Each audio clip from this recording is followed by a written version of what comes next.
Bienvenido a una edición más de Espacios Bequesantos. Conversaciones con especialistas y emprendedores que te sirvan para tomar decisiones sobre el futuro, tu gente, las tecnologías y más.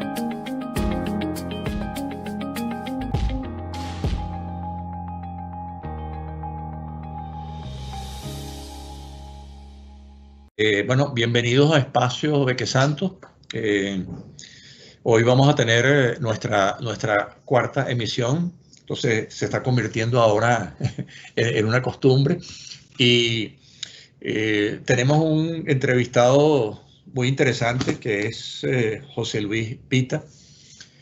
Y José Luis, voy a hablar primero comentar cuál es su currículum. Él tiene una formación doble, tiene una formación en educación de la Universidad Metropolitana, hizo una especialización en la Universidad de Yacambú en sistema de información, pero la parte que a mí me parece muy interesante y atractiva es que él combina cosas que no son muy comunes, que es el conocimiento académico y el hecho de que enseña con la experiencia práctica.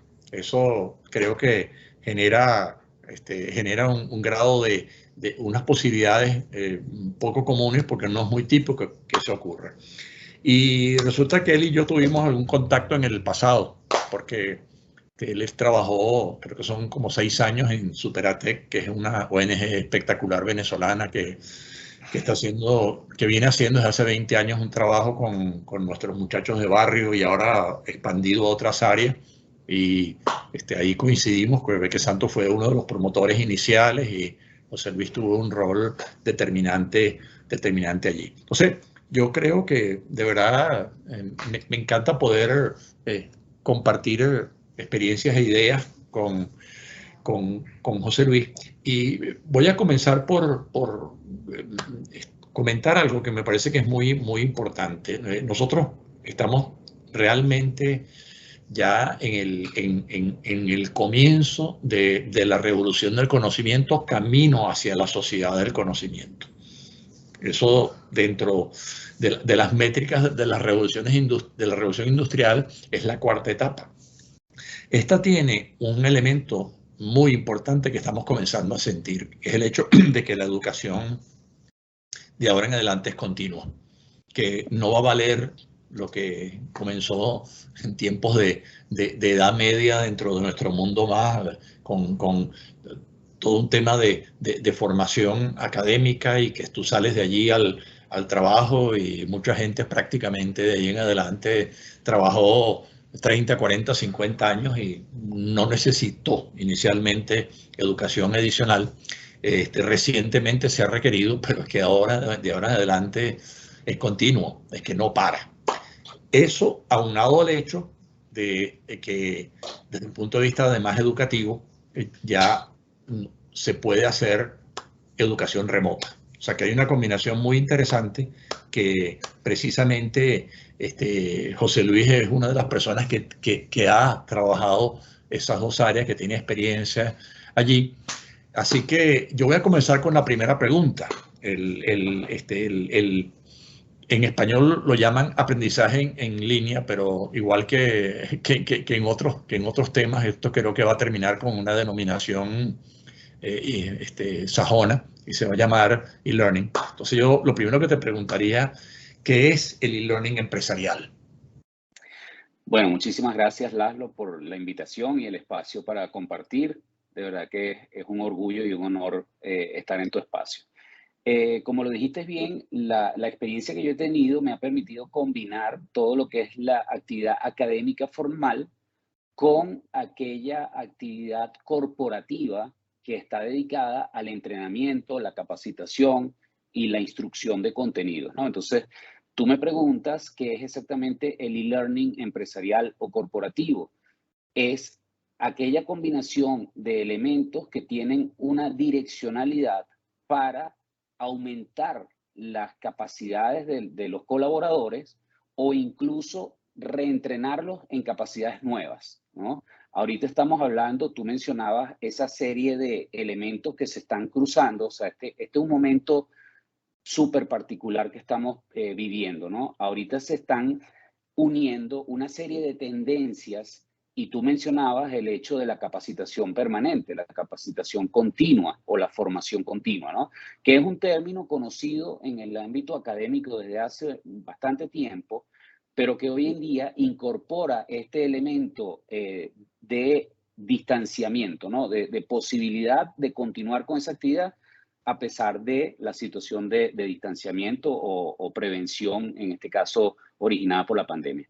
Entonces, el e-learning es toda aquella actividad basada en medios electrónicos que persiga el incremento de las capacidades o la creación de nuevas capacidades en los colaboradores para poder atender los propósitos del negocio, obviamente, ¿no? Entonces, ahí se junta el tema de la intencionalidad. O sea, no puede ser una actividad esporádica que a ti se te ocurra o una actividad que otra gente hizo y tú simplemente la copiaste. Tú debes tener un plan, debes tener además el apoyo de un equipo especializado en esto, donde hay perfiles distintos, ¿no? Desde el experto de contenido, que no necesariamente es el que va a ser el que va a facilitar, porque aquí rompemos con la dinámica habitual del profesor-alumno. Tradicionalmente estamos acostumbrados a que la formación o la educación, desde el punto de vista formal, incluso desde el punto de vista corporativo, está un experto, un docente, un instructor que tiene un buen cúmulo de conocimiento y está el grupo de los aprendices.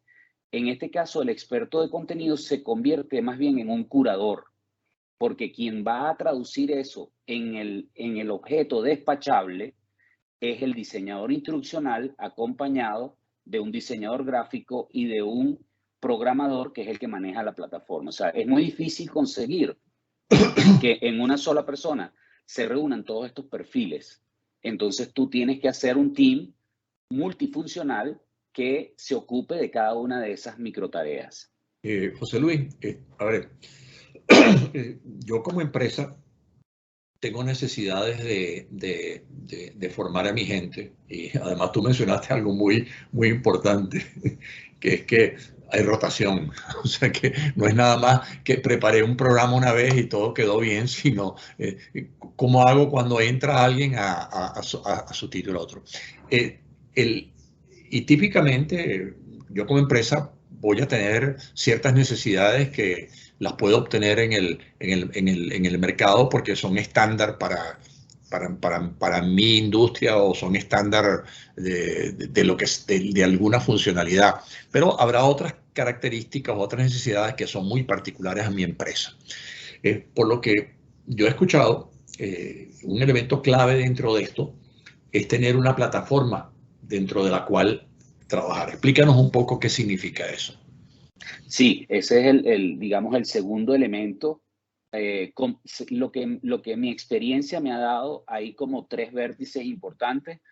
Uno es el propósito o la intencionalidad, el segundo sería el de la plataforma, pero va en segundo lugar por un tema importantísimo. No basta con que tú incorpores tecnología per se o aparatos, plataformas, sistemas, etc. La escogencia de la plataforma también tiene que ser parte de un proceso y tiene que contar con la aprobación y la realidad financiera de esa organización. O sea, tú no puedes aspirar a tener el sistema LMS, que es como se conocen estas plataformas por sus iniciales de sistemas de gestión de aprendizaje, el más caro que tú consigas en el mercado, porque a lo mejor la empresa no está en capacidad económica de pagar, por ejemplo, $5 por usuario por mes. Eso se traduce en $60 mensuales por empleado. O sea, tú necesitas meter ese gasto en la estructura de costos de tu producción para poder entonces tener respuesta y no dejar ese plan, digamos, a mitad de camino, ¿no? Que ya a los 3 meses o a los 6 meses no lo puedes seguir pagando. Entonces, escoger las plataformas es un paso importantísimo que también tiene que contar con un equipo integrado por lo que es la dirección de la organización, por el área administrativa y financiera y por las personas que manejan la parte tecnológica, ¿no? Porque aquí hay un factor importantísimo. que es el siguiente. Hay unas plataformas que son abiertas, ¿no? De software libre, que son muy buenas y son bastante reconocidas en el mercado. Por ejemplo, una de las más utilizadas es Moodle. Sin embargo, hay otras opciones como Camilo, como Google Classroom, entre otras, ¿no? Ellas te ofrecen que tú descargues ese paquete de forma gratuita y lo instales. Pero entonces vienen allí las siguientes consecuencias, ¿no? ¿Dónde lo vas a instalar? Tú necesitas tener una plataforma donde a través de una estructura de cliente-servidor, los empleados puedan tener acceso a ese repositorio central. Entonces tú necesitas tener obligatoriamente un equipo con características de servidor de redes para poder alojar los contenidos y que la gente se identifique, valide su usuario por medidas de seguridad. O sea, no todo el mundo va a poder tener acceso a la información que está contenida en ese repositorio. Y además necesitas garantizar el funcionamiento las 24 horas, porque de nada sirve que tú le digas a la gente, bueno, aquí tienen el sistema dentro del servidor de la compañía y lo pueden usar solamente en horario de oficina, porque ya los horarios de oficina prácticamente son una cosa que están también modificándose, ¿no? ¿En qué sentido? Bueno, a lo mejor un empleado tiene la necesidad en el día de ocupar parte de su tiempo en otra cosa que no es necesariamente la resolución de una tarea o atender una de estas formaciones y dice, bueno, yo me voy a levantar más temprano o me voy a acostar un poco más tarde. Entonces no puedes tener esa restricción horaria, ni tampoco puedes estar sometido al hecho de que el repositorio esté disponible solo en las instalaciones de la oficina, porque ya hemos visto que con esto del distanciamiento mucha gente está trabajando desde la casa. Entonces tú necesitas darle acceso de manera remota, pero con los mismos protocolos de seguridad, porque el tema de la delincuencia cibernética también creció en este mismo periodo. Es decir, no solamente se incrementaron las posibilidades de que la gente trabajara a distancia, sino que los ciberdelincuentes vieron un terreno fértil para empezar a violentar esos sistemas de comunicaciones y de información. Entonces tú, en resumen, necesitas seleccionar la plataforma y bueno, hablando de plataformas privadas, existen otras que son muy buenas y ahí hay una serie de ventajas y desventajas, ¿no? Obviamente, cuando tú hablas de tecnología, está sujeto al hecho de que estamos hablando de que las condiciones deben permitir usar la tecnología. Es decir, los servicios deben funcionar perfectamente, debes tener electricidad y debes tener conectividad, buena conectividad, no una conectividad, digamos, inestable o demasiado lenta, porque entonces juega en tu contra. Y en el caso de los sistemas privados, ellos, o sea, tú descargas todo el tema administrativo, de configuración, de mantenimiento, todos esos aspectos logísticos en la licencia que tú estás pagando como cliente. Entonces, ellos te garantizan a ti que va a haber suficiente espacio de almacenamiento según el plan contratado, que el funcionamiento va a ser 24 horas, que vas a tener un soporte técnico disponible con unos tiempos de respuesta ya determinados, cosa que si tú lo asumes, porque prefieres irte por una plataforma gratuita, entonces tú tienes que considerar todas esas cosas y necesitas entonces garantizar funcionamiento de tu servidor, la seguridad del mismo, la conectividad remota a distancia, todos esos elementos que son, digamos, pesos que se colocan en una balanza a la hora de tú tomar esa decisión. O sea, y el tercer elemento, perdona sí. que Disculpa, quería cerrar con eso. Ajá, el siguiente elemento es el de la cultura de autoaprendizaje o cultura autodidáctica, que es donde flaquean la mayoría de estos sistemas de educación remota. Porque aquí dependemos, es decir, cuando tú tienes un sistema tradicional, la responsabilidad principal, el esfuerzo que tienes que hacer está en el docente. Que tu docente esté bien preparado, que esté motivado, que haya dedicado suficiente tiempo a la preparación de cada hora de clase, porque estamos hablando en promedio que las buenas prácticas recomiendan que una hora de clase presencial por lo menos debe tener alrededor de 20 horas de trabajo de preparación, para que tenga suficiente material, para que tenga suficientes actividades, para que prepares las respuestas a las posibles preguntas o dudas que se puedan presentar. Pero en el caso del e-learning, estamos hablando de que esa cantidad se multiplica casi 5 veces en promedio. Es decir, como tienes varias personas trabajando en esto, entonces cada hora de despacho e-learning debe llevar entre 100 y en algunos casos hasta 300 horas, dependiendo de la cantidad de interactividad que tú le vayas a ofrecer al participante. Entonces, la cultura de autoaprendizaje es importantísima en estos sistemas, porque por allí es donde se escapa la mayoría de los desertores, ¿no? Es decir, tú arrancas un curso de pronto con 100 personas o con 1000 personas y terminan en buena medida finalizando exitosamente la mitad o un poquito más de la mitad. Pero hay casos incluso donde los niveles de tolerancia llegan hasta el 80%. Es decir, ya saben que solamente un 20% es el que lo va a aprovechar. Eso no es una cosa extraña, ¿no? Porque si tú también comparas los niveles de deserción escolar en la educación básica, de cada 100 niños que comienzan la escuela primaria, no todos terminan graduándose en el bachillerato, y mucho menos si lo extiendes a la universidad. Eso pasa igual en los salones de los primeros años de la materia de cualquier carrera universitaria, salones de 80 alumnos, de 60 alumnos, y los actos de graduación son de 15, de 16, de 20 personas. Entonces, aquí los fenómenos, como estamos hablando de interacción entre personas, ocurren de manera similar, pero con el tiempo más reducido. Entonces, pareciera ser como más dramático, porque tú dices, bueno, voy a preparar un material para formar 50 personas y voy a terminar egresando solamente 10, en el mejor de los casos, o 25. Entonces, esas cosas son las que hay que considerar. Yo creo que una de las... José Luis, perdón.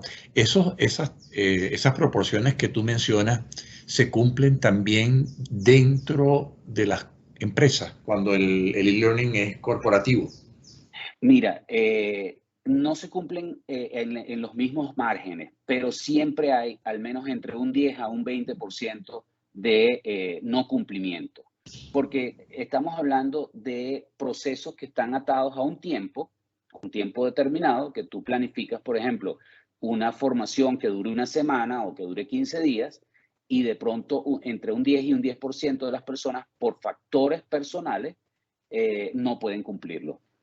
Se enferman, tienen situaciones familiares, matrimonios, etcétera, nacimiento de un hijo. Toda esa dinámica afecta, pero sí hay que tomarlo en consideración. O sea que en tu plan tienes que preparar no solamente la tanda de la primera vez, sino la tanda de recoger a los rezagados. Sí, bueno, incluso nosotros dentro de la empresa que hemos estado trabajando desde hace varios años desarrollando un esquema de ingresos variables. Y ese esquema de ingresos variables, en el caso nuestro, incluye el tema de aprendizaje. O sea, eso te genera o no te genera un ingreso adicional si tú cumples con lo que se requiere, porque le damos importancia, y presumo que eso es más o menos el interés de la mayoría de las corporaciones. Te tengo otra pregunta por curiosidad personal y pensando también un poco en futuro. ¿Existe o es común que dentro de las empresas uno trate de certificar programas de autoestudio? Mira, sí existe, no en una proporción similar en todas partes, ni tampoco en la misma medida, pero últimamente se está hablando del tema de la universidad corporativa. Entonces, muchas organizaciones que se han tomado este tema bien en serio y que ya dan, digamos, suficientes elementos por superados, como ese tema de la cultura de la cultura autodidacta, porque hay una corriente de personas que se ha incrementado aparentemente en los últimos tiempos, que son los llamados nomads, que son los nómadas del conocimiento. Son personas que están habituadas a obtener desde distintas fuentes de información conocimiento nuevo, para combinarlo con otros, tienen bastante curiosidad, aprenden a través de la experiencia. Y esa pregunta que tú me haces en particular acerca de la certificación del modelo formativo, te digo, bueno, por ejemplo, en los Estados Unidos, en el último informe del estado de la industria, se vio un incremento notable, sobre todo en el 2020, a partir del 2020, del uso del e-learning en las corporaciones, que alcanza el 97%. Esto quiere decir que prácticamente todas las compañías están claras de que esto es una herramienta importante y que ocupó aproximadamente el 33% del tiempo de formación total. Es decir, la tercera parte de toda la formación que hicieron en ese año la hicieron a través de e-learning. Y muchas empresas están precisamente buscando alianzas con entes certificadores que generalmente provienen de entidades autorizadas como universidades o escuelas de negocios, que se ocupan de acercar esa brecha que existe, como tú mencionabas, entre el mundo académico, que es estrictamente formal, didáctico, pedagógico o andragógico en este caso, porque estamos hablando de formación de personas adultas y es completamente diferente, con el reto que imponen los negocios. O sea, las corporaciones no pueden ir a un ritmo más lento como va la universidad. Aunque he visto Sí. con bastante agrado el tema de que, por ejemplo, una de las últimas tendencias que existe en el mundo tecnológico es el tema del metaverso, ¿verdad? Que precisamente una empresa como Facebook decide cambiar su denominación a Meta porque se están tomando suficientemente en serio esta próxima ola del uso del Internet, ¿no? Y para sobrevivir. Ellos. Claro, para dar el salto de ola y no ahogarse, ¿no? Obviamente. Obviamente. Tienen que reinventar un poco el mecanismo de interacción porque, bueno, ya la gente prácticamente con el surgimiento de las redes de microblogging, con estas redes más orientadas a las imágenes como el Twitter y el Instagram, dejó de usar Facebook. Entonces, ellos se reinventan. Sin embargo, lo que quería comentarte es que, para mi sorpresa, varias universidades o consorcios universitarios ya están tomando en consideración no solamente la formación en metaverso, sino ellos dar el salto para tener presencia en ese espacio. Porque el metaverso, desde el punto de vista educativo, es sumamente interesante. Porque es una de las más dinámico, te permite participar dentro de lo que está, te permite sentirte como que estuvieras dentro del mismo proceso. Tienes razón, eso es bien interesante. Mira, otro punto que me parece interesante. Yo soy una empresa mediana un poquito más grande, y no tengo todavía mi e-learning, y yo te llamo a ti. ¿Qué es lo que tú vas a recomendar? ¿Cuáles son los pasos? ¿Cómo debería abordar esto? Bien, fíjate, qué interesante esa pregunta, Laszlo. Lo primero que tiene que hacer cualquier empresa, independientemente de su tamaño, es no improvisar. O sea, no tomarse esto a la ligera. Debe dedicar sus mejores recursos a analizar sus propias capacidades, es decir, hacer un diagnóstico y verificar si tienen suficiente dominio de este tema como para arriesgarse a hacerlo solos. Sin embargo, siempre existe la posibilidad de formar la gente. Eso obviamente te va a estirar el periodo de adaptación, ¿no? Porque tú requieres que esta gente por lo menos dedique varios meses a conocer las mejores recomendaciones. Sin embargo, cuando tú ya tienes el personal ubicado, ya sea que lo traigas de afuera, porque incorpora gente temporalmente, puede ser. Y yo lo he hecho de esa forma con instituciones educativas a las cuales he acompañado en procesos parciales de transformación digital, donde se lleva una práctica como, por ejemplo, las clases de computación, mucho más allá de lo que dicta el pensum oficial, porque el pensum oficial se quedó realmente en unos temas que ya deben tener por lo menos unos 20 años de atraso como mínimo, ¿no? Pero como tú sabes que la tecnología, bueno, tú que estás en ese campo, avanza de forma súper acelerada, ya no diríamos acelerada, sino súper acelerada, necesitas entonces responder con la misma velocidad. Una vez que tú incorporas la gente y ya sabes quiénes son las personas que van a trabajar en esto, yo recomendaría entonces arrancar por un piloto. Es decir, hacer un proyecto piloto que evalúe las capacidades y los resultados de esa experiencia, porque siempre hay que estar registrando y midiendo todo el proceso. Esto es una de las cosas más interesantes que hay hoy en día, porque la inteligencia de negocios y la analítica de datos te permiten hacer registro prácticamente de todo. Y en el caso de las plataformas, cualquier plataforma que tú escojas, te va a permitir conocer cuántas personas atendieron el llamado en el primer aviso, a qué hora se conectaron, cuánto tiempo estuvieron conectados, cuánto dedicaron a cada uno de los objetos de aprendizaje, en qué velocidad ellos terminaron cada uno de los microaprendizajes, porque aquí estamos hablando de también volúmenes diferentes de información. En el e-learning tú no necesitas dedicar, por ejemplo, 60 minutos o 45 minutos para un solo punto. Tú puedes segmentar estos contenidos y lo vas haciendo como piecitas de un Lego. Vas encaramando un taquito encima de otro y al final tienes entonces un modelo construido.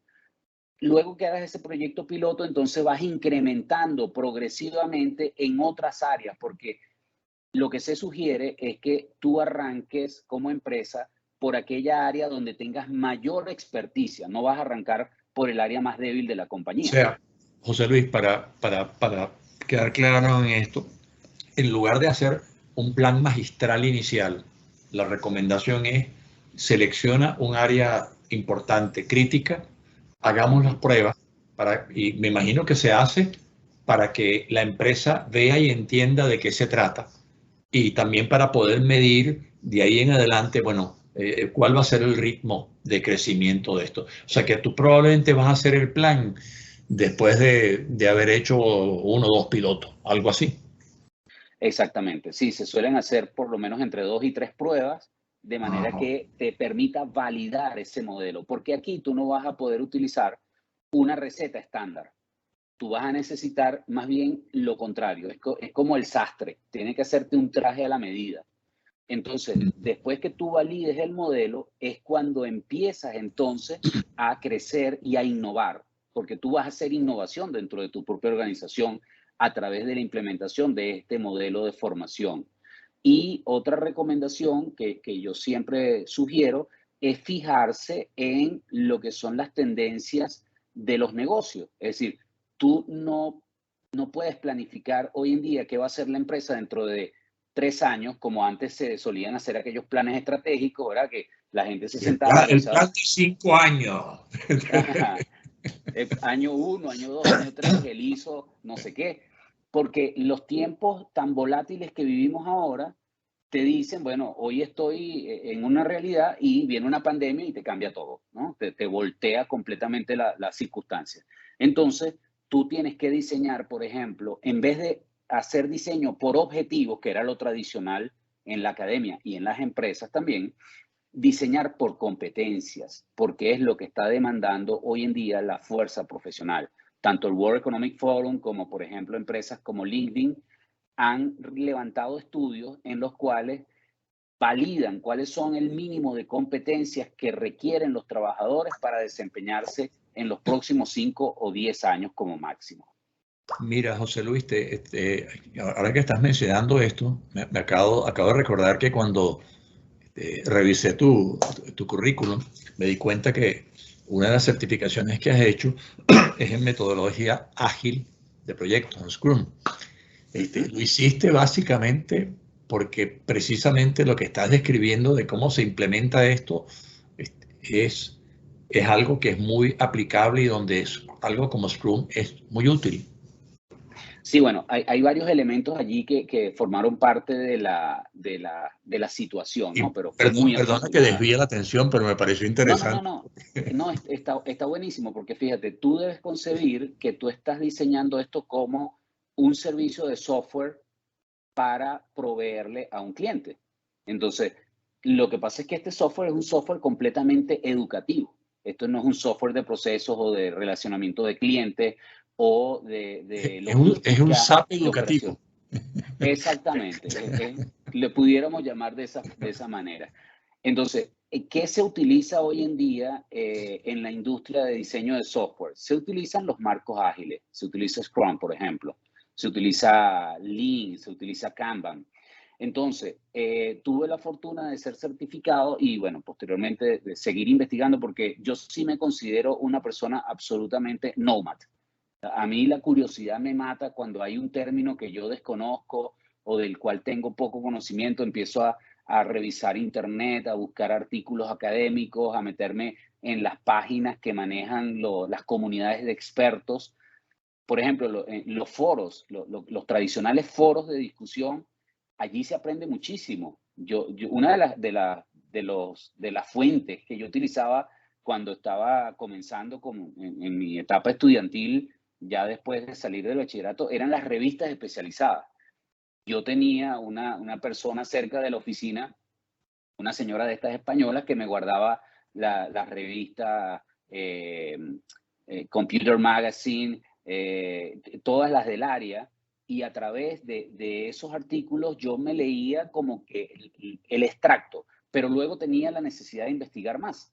Entonces, este modelo, este marco, porque se le denomina marco de trabajo de la agilidad, responde a esas entregas tempranas de contenidos de alto valor y lo haces en ciclos iterativos que lo que van haciendo es como montarle capas a un producto que nace bien. Entonces se procura que si tú vas a cometer algún error, lo cometas lo antes posible para que ese error no lo vayas a cometer en un estadio determinante del proyecto, o sea, a mitad del proyecto o al finalizar el proyecto.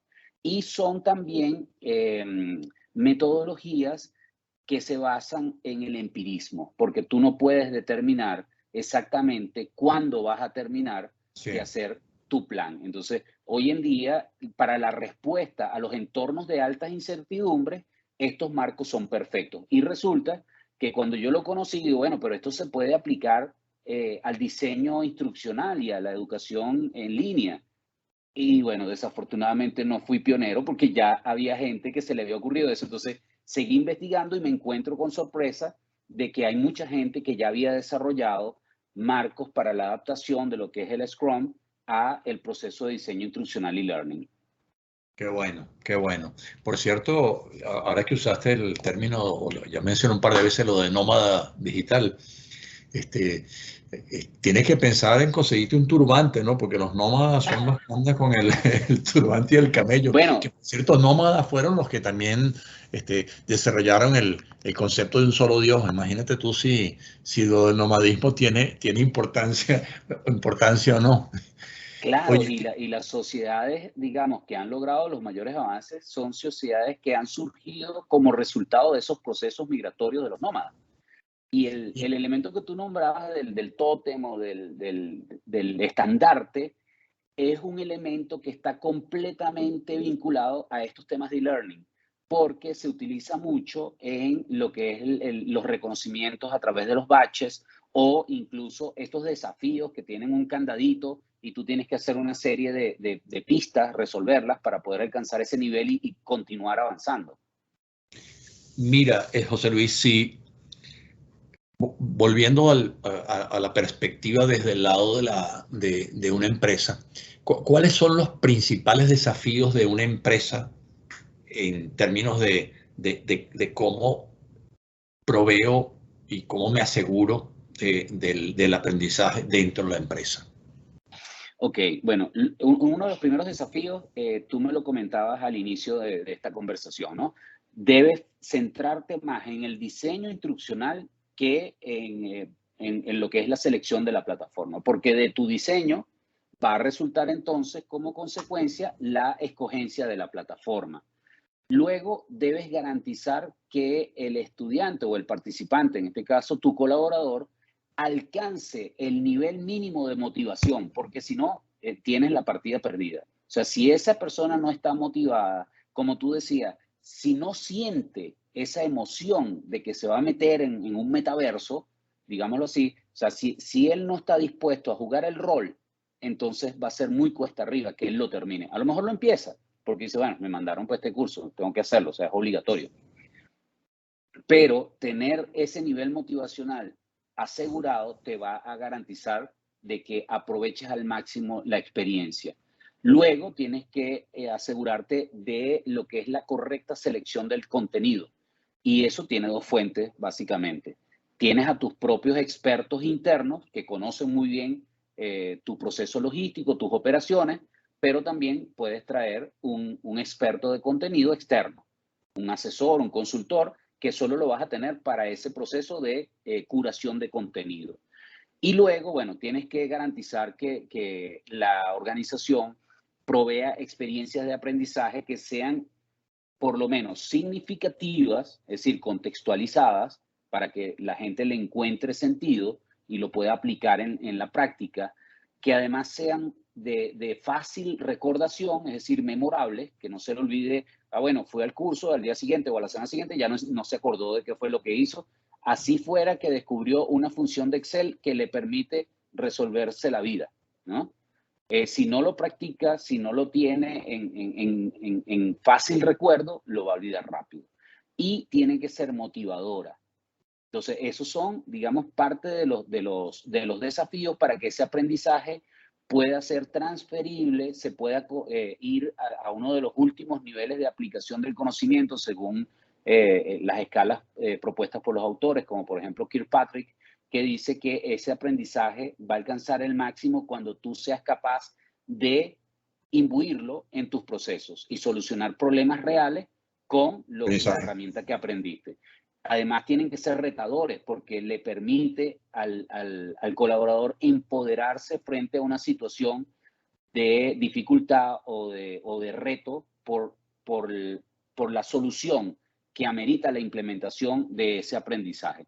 Aquí, por ejemplo, juegan mucho un papel importante los juegos basados hacia el aprendizaje, ¿no? Lo que llaman serious plays o serious games, porque son simulaciones, escenarios con un grado de dificultad que en algunos casos también los denominan escape rooms, donde la persona tiene que ir encontrando el camino para descifrar algún problema. Y eso luego le permite entonces aplicarlo en su cotidianidad.